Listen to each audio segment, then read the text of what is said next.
Welcome to the Sankofa Ancestor Shrine, where, every week, we invite spiritual Black folk to reconnect with our ancestors as we journey through the crossroads.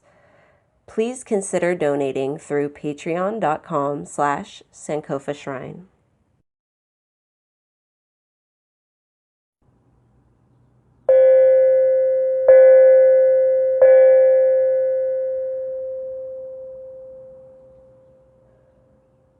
We are grateful for our ancestors who step into our lives and gift us blessings, big and small, helping us to reach each small step to our goals, even when we're not sure how it's all going to work out in the end.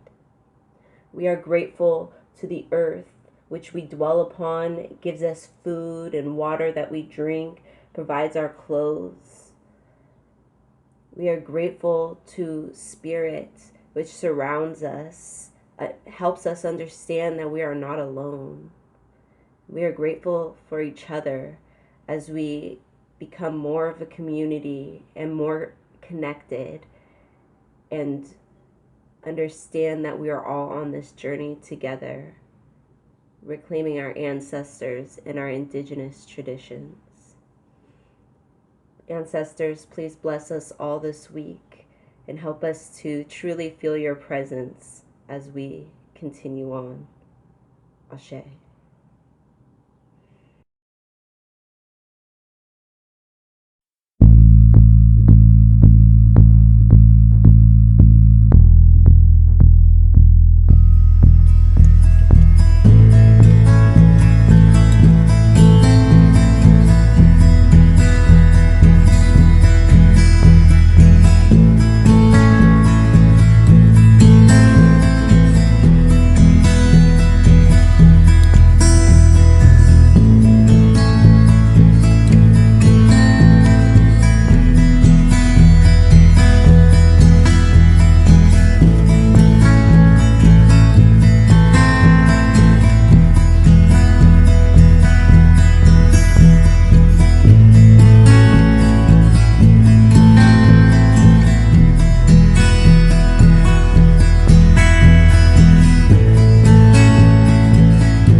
I am today reading from the Carnival of the Spirit book by Louisa Tish. She's somewhat of a controversial figure in the African traditional religion community at this moment. A few years ago, she participated in some turf activities, anti-trans activities, which many were confused about, mostly because there's nothing in African doctrine that actually is anti-trans or would justify the stance. She is pro-gay, as you read in some of her books, but that combined with some of the information in her books has also, raised the controversy, because she does encourage people to call upon the Orishas, and she's actually in many circles considered the grandmother of Orisha worship in the United States. She's one of the first people who normalized it, one of the first people who spread its knowledge. And some of it, unfortunately, was a little bit of misinformation, and something that, while it might have served even a decade, 2-3 decades ago, it does not serve any longer for the community, right? We don't just skip over our ancestors and start talking to a Shun or assume we're a daughter of Yamaya for no real reason at all. And so for those reasons, she's, considered very taboo. But on the other hand, she, as I said, has a very long history in the Black community, and most of it was positive. And we have so little knowledge that it feels a little out of place to ban entire books when there's nothing to replace it, when there's nothing and no one else who has created this information in book form in similar way yet. This book I happen to inherit from my mother-in-law. Louisa also wrote the book Jambalaya, which I'm not sure if I have right here on the shelf in front of me. I don't think so. But she has a few books that are well known and well cherished, especially among Black women in the Black community. And so this book happens to have some information from European rituals, and mostly, though, it's all from a Black or African perspective. So I wanted to read. She has a section on page 180 in Autumn called The Ghosts and Ancestors. If we stand tall, it is because we stand on the shoulders of many ancestors. A Yoruba proverb. Ancestor reverence. Each and every one of us is a child of the forces of nature. We are children in the sense that we are dependent on them for our sustenance. But further, in the African belief, we are children because we are born from them in spirit. Sister A is a child of the clouds, B of the river, and C of the deep blue ocean. It is believed that each received a basic personality from a force of nature in Ile Orun, and agreed to manifest aspects of that natural force during her stay. How well we fulfill our contract with creation determines whether or not we will be revered as ancestors. I think that's a very important thing to note there. I think that was a very powerful quote she put in there. Or not quote, it's from her. It's a Louisa Tish quote. I'm quoting. How well we fulfill our contract with creation determines whether or not we will be revered as ancestors.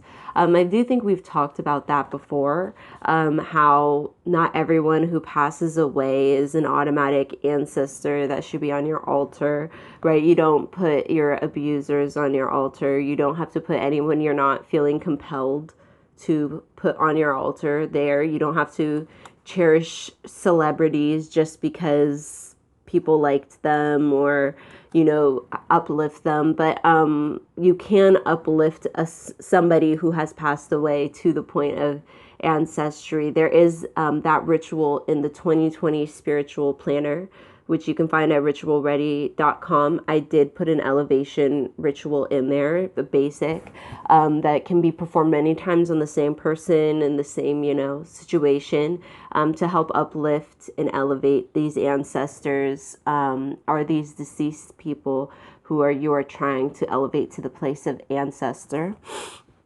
But it also is a way to reflect on your own life, right? Not just the lives of those who came before you, but your own life and how you're living it actively now, choices you're making, and, your own hopes of ability when you become an ancestor. Because, right, we all do want to live a good life that follows with our contract, that's not harmful to nature, to the ancestors, to the bloodline, what have you.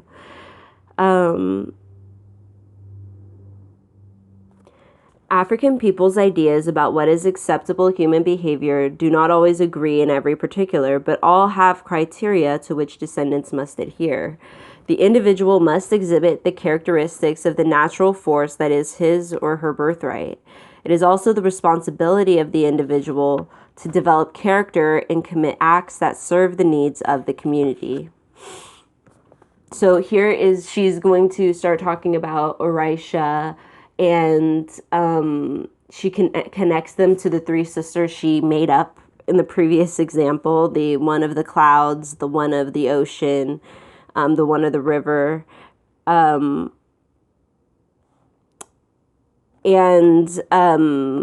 obviously we don't adhere to all of that unless you do. And so we're just using this as an example of following your path, because we do all have elements.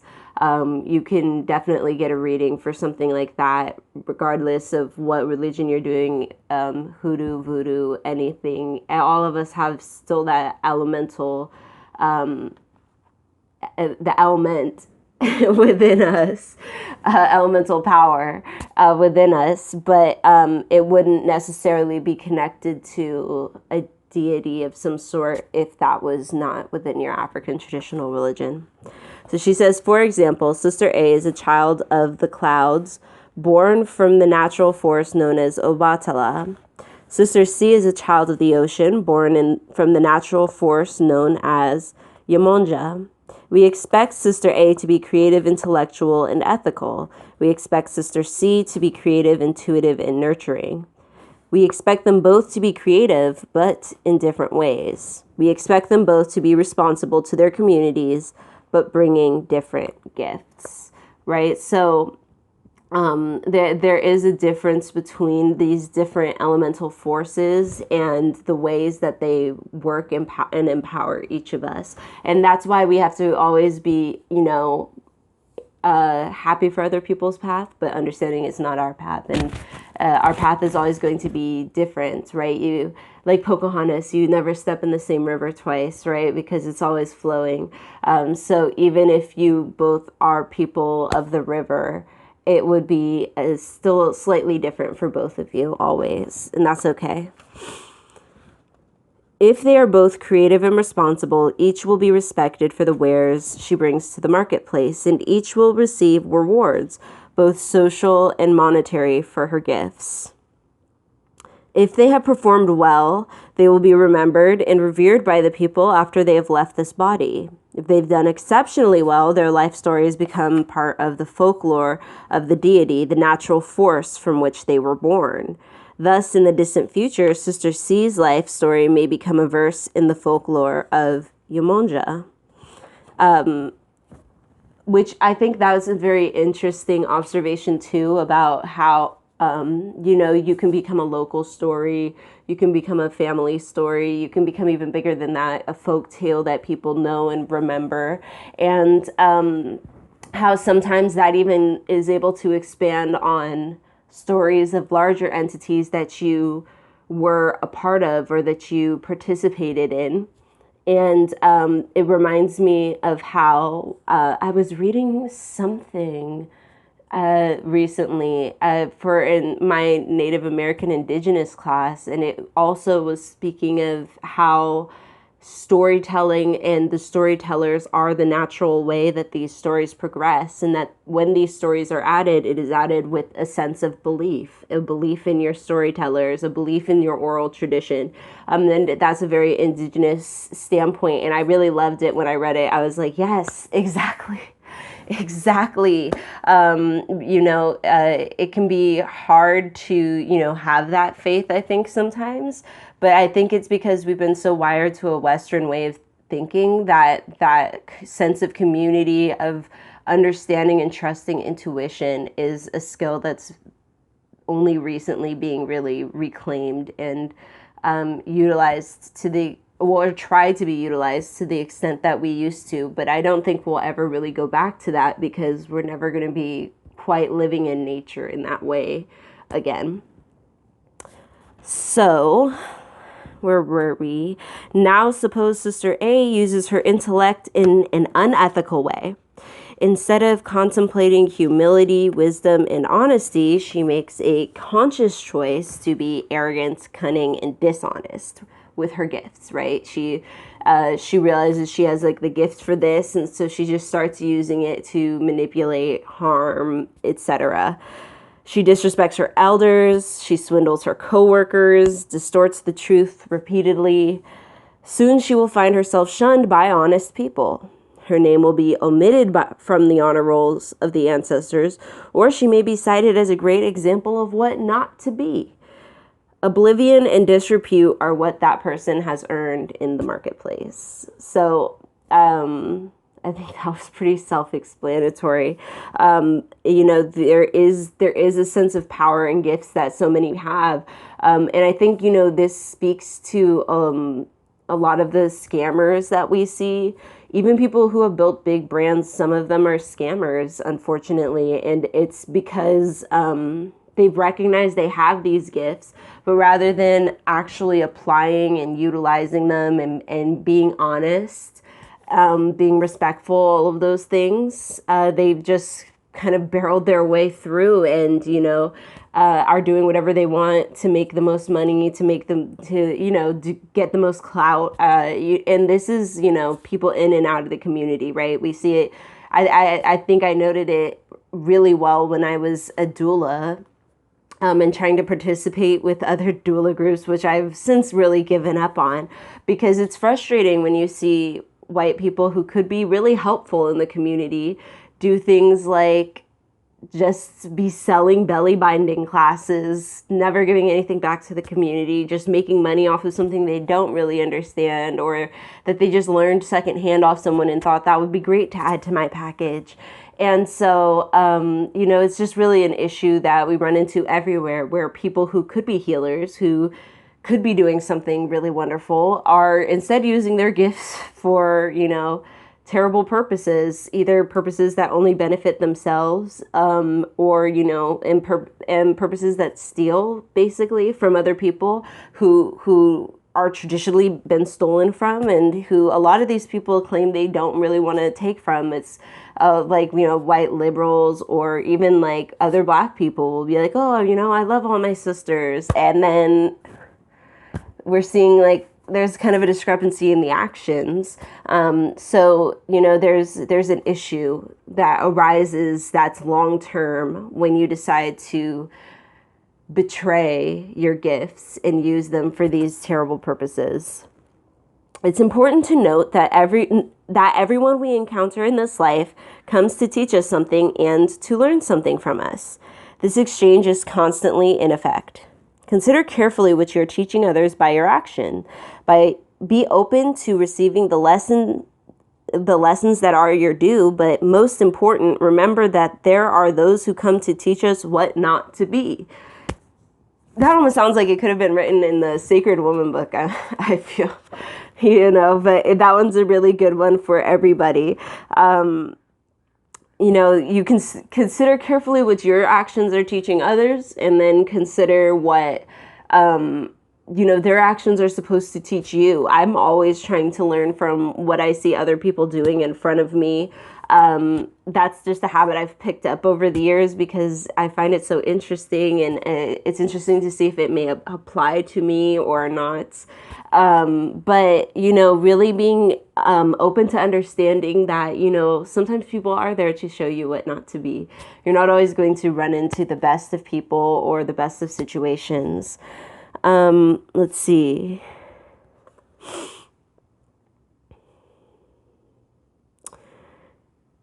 Early recognition of this will help you avoid a negative condition, one in which the goddess Oya is believed to drive a person insane.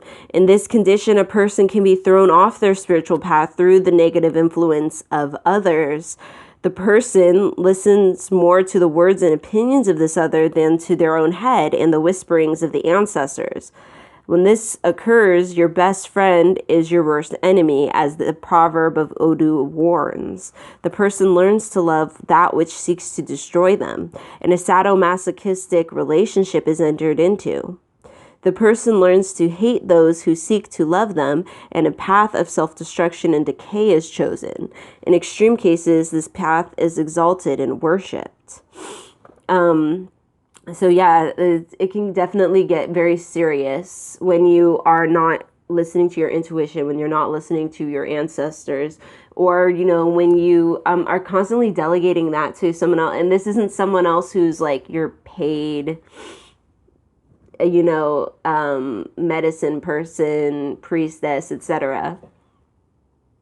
So this is just like some random person, and or this family, friends, somebody that you feel like you can trust, but may not be the best person for you, may not be on the best path themselves, may not be able to really be intuitive about things correctly themselves.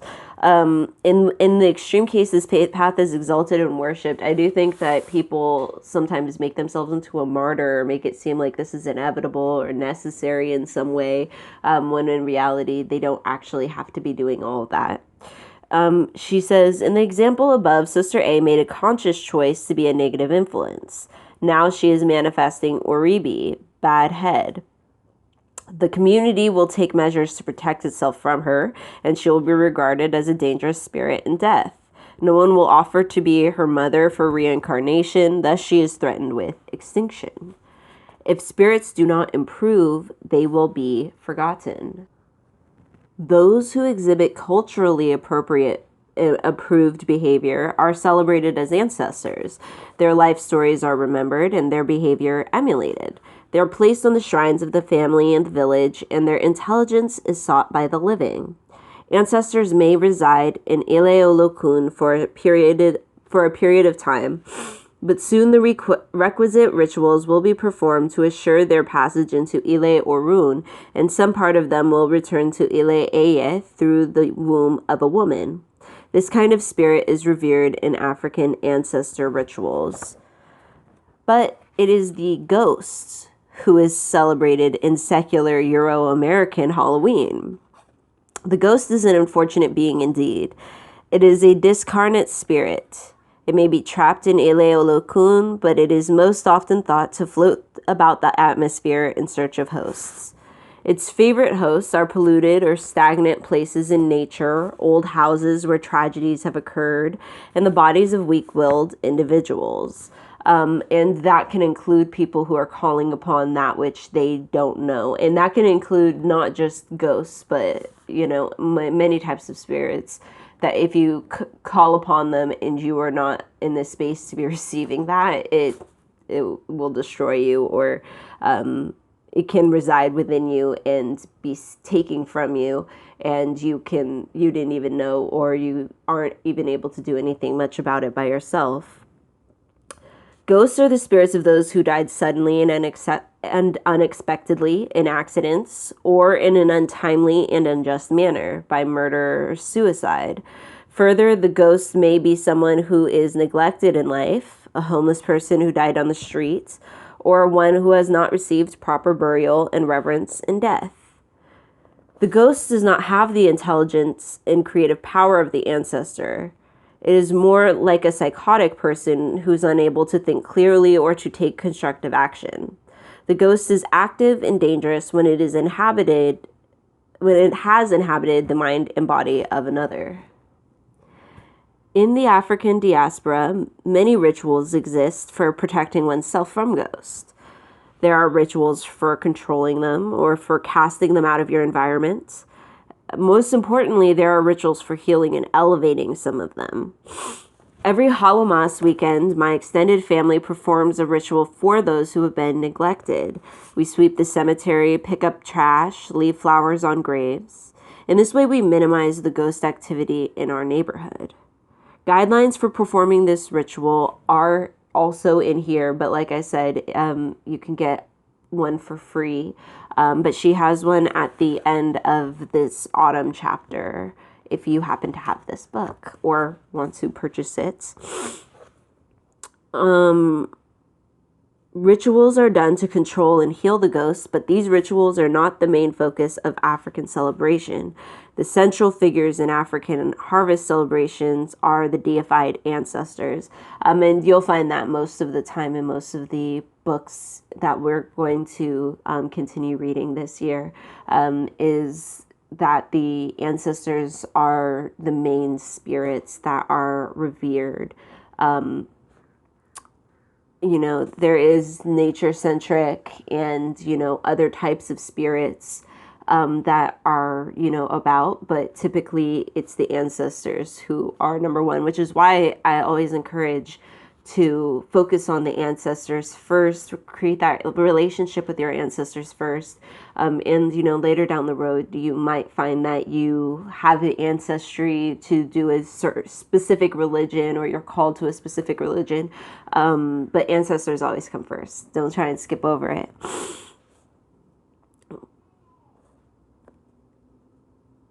Ancestors who are deified are generally those who personified and manifested the energy of their natural force in an exemplary fashion during their stay in Ile Eye. They had a profound effect on the society in which they lived, and the stories of their deeds survive far beyond the generations.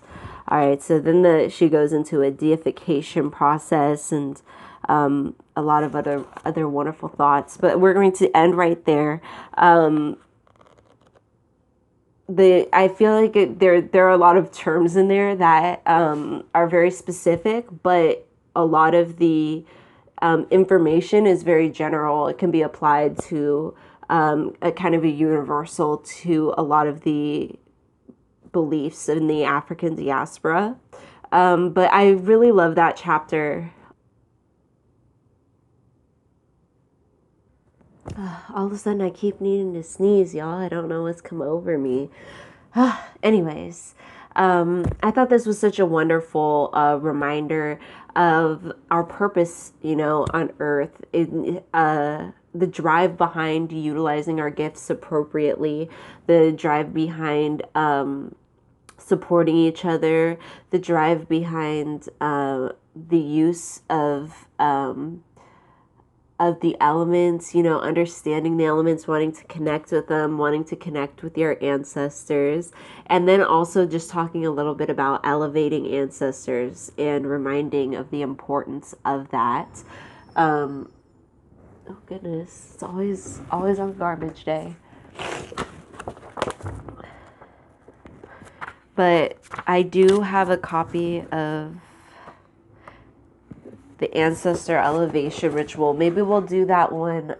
We'll read this out loud next time, and we'll talk a little bit more about the elevating the ancestors. We'll do that in the next couple weeks. I'm not sure if I have something already planned for next week, but we'll do it in the next couple weeks. We'll read from the Elevation Ritual because I think it's such an important step and thing to understand when it comes to our moving forward with ancestral veneration. So I hope you have a wonderful week. Thank you so much for watching, and may your ancestors and spirit guides be with you at every crossroads.